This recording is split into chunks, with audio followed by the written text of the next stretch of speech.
Welcome to episode 30 of the AMT podcast. I hope you guys have been crushing it, as always. This is a longer hiatus from the podcast than I originally anticipated, but I did take a last-minute trip to Australia and Fiji. Now, one thing that I've learned after several years now having traded sports is that you can never take enough breaks from this game. There's no better way to refresh and clear the mental cache than a change of environment and just getting far away outside your comfort zone and just doing something spontaneous. Yes, I spent a lot of money instead of making money, but you can't always go through life looking through things through the lens of a cost-benefit analysis. Not everything in life has to be financial. Those memories and experiences that you build with those people close to you are ones you'll never forget, and there's no price you can put on that. It's so important to remember why we trade in the first place. We earn money in order to buy freedom, and I've never once regretted any of those trips or experiences after doing them. There's never been a week where I've looked back and wondered how much money I could have made. I mean, I could have lost money, and sometimes it does get difficult separating work from leisure because trading is pretty much a lifestyle. And I've said it so many times on this podcast that trading can consume you. It can become an addiction just as much as any other vice. And whilst it's a sure sign that you likely enjoy your work if you're itching to get back, sometimes you have to just pull the plug and let your brain have a hard reset. It's not natural or healthy being sat sedentary in front of a screen, in front of a blue light for over half your waking hours. And you don't even realize how compromised your decision-making ability is until you take that time off. And I can guarantee that 99% of the time you're going to come back and you're going to trade better. It's hard to put your finger exactly on why, but it just works that way. And this week was testament to that. Last week was my first full week firing up the price ladders again in about a month. I traded 5 full days, 5 full sessions, and pretty much hit the ground running. I made over £1,100 profit. That's well over £200 per session. And in total, since I've been back, I think I'm around £1,500 up or so. And when you include profits from the bookies and a bit of crypto trading, I'm over $2,000 up in little over a week. I've just been feeling sharp mentally. I was disciplined and patient with my betting. Now, granted, last week coincided with the York Festival and the PGA Championship in the golf, so there was ample opportunity to take advantage of. But had I not taken a break away, I doubt that I would have capitalized as well as I had done. Like I said before, when you're doing it week in, week out, daily for over half your waking hours, it gets monotonous, it gets tedious, it gets boring and tiring, and it just becomes so easy to get loose with your betting and give profits back, and there's nothing more wasteful than chasing back what you once already made. So it's so important to shake things up a little bit whenever things start to get stale, and I'm going to continue to throw my plans out the window from time to time. It doesn't have to be a big holiday.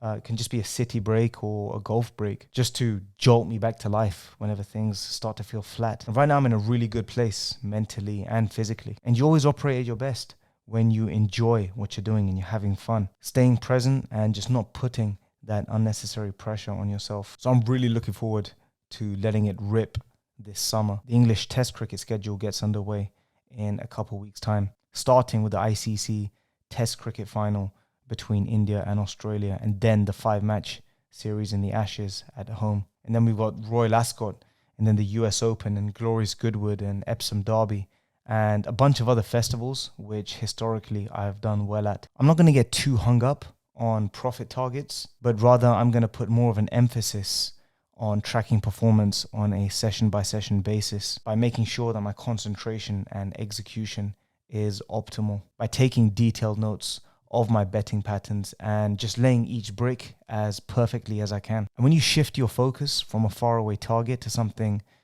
a much closer and more tangible goal, those small victories compound, and inevitably you get to where you say you want to go, and the profits just take care of themselves. So this summer, I'm not going to try and capture every single move. I will be cutting the dead weight and weaker meetings from my schedule, and just do my best to maintain a healthy balance. So when I am executing trades, I can do so with full concentration and intent. Trading's a funny profession because increasing your betting volume doesn't necessarily translate to more income, for the reasons I've already outlined with regards to optimal decision making. And when you've been doing it for several years, like I have, you do start to feel burnt out. So it's so important to build an edge and a strict selection criteria and evolve your betting and just aim to become as efficient as possible. And sometimes that even means foregoing some of the big opportunities that you would never dream of letting go of when you're early on in your trading career. But that's kind of where I'm at now. Sometimes I'll start work late, or I'll finish early, or if I hit my daily average, then I'll just sack the rest of the day off. Now, on paper, it may look like I'm leaving money on the table, but I now appreciate the importance of keeping the powder dry, because like I said, I'm starting to feel that burnout now, and my time and energy is at a real premium. So I'm putting an awful lot of emphasis now on the efficiency of my work as opposed to the volume, and just avoiding those roller coaster months at all costs. Thankfully, this year I haven't had a losing month yet, and I have every intention of keeping it that way. I just can't afford to be spinning my wheels for nothing anymore. I don't have the time, and inflation. I'm starting to feel the pinch as well. And for those of you who've been doing this long enough, or even longer than I'm sure you can all relate. When I was out in Australia, I had the privilege of meeting another trader that I became acquainted with on Twitter. And that's the great thing about Twitter, by the way, because trading is such a lonely profession. It makes the world such a small place. Anyway, long story short, he's done very well for himself. And his betting and his trading has got to a level where it's not even worth his time firing up the ladders anymore, because he's managed to exploit some other avenues in order to make profit. And as slowly and steadily as I'm scaling up, I can relate to his journey, even though I'm a few years behind what he's achieved. A lot of people may look at my steady income stream from racing and perhaps set that as a goal for themselves. But even I'm prepared for having to let that go, which eventually I will have to do. My style of race trading has in fact hit a ceiling. It's a good consistent earner. And like I said, time and energy is at a real premium now. That's why it's so important to evolve and scale up your betting wherever possible. And for me, those opportunities lie elsewhere.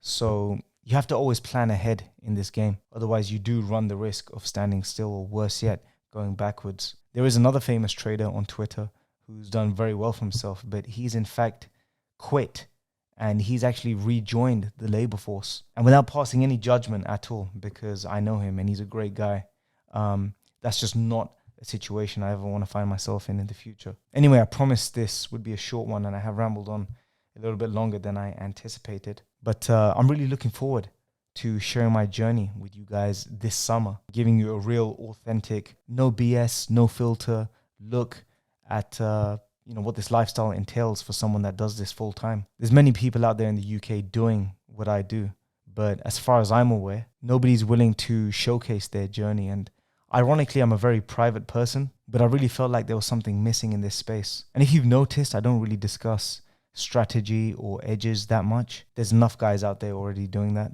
But rather, I started this channel just to share as much as I can about my journey with regards to what I've learned, the struggles, the triumphs, and give you voyeurs a little peep into my life a little bit. So I'll be back to podcasting weekly and sharing results wherever possible. And like I said, I'm really looking forward to this summer. I'm in a great place physically, mentally, and I'm looking forward to sharing with you guys what I'm capable of, and hopefully give some of you people some hope that this line of work is possible in order to make a full-time income. So I do hope you guys can tune in whenever possible. But in order to do that, you have to be subscribed. So make sure you do hit that subscribe button.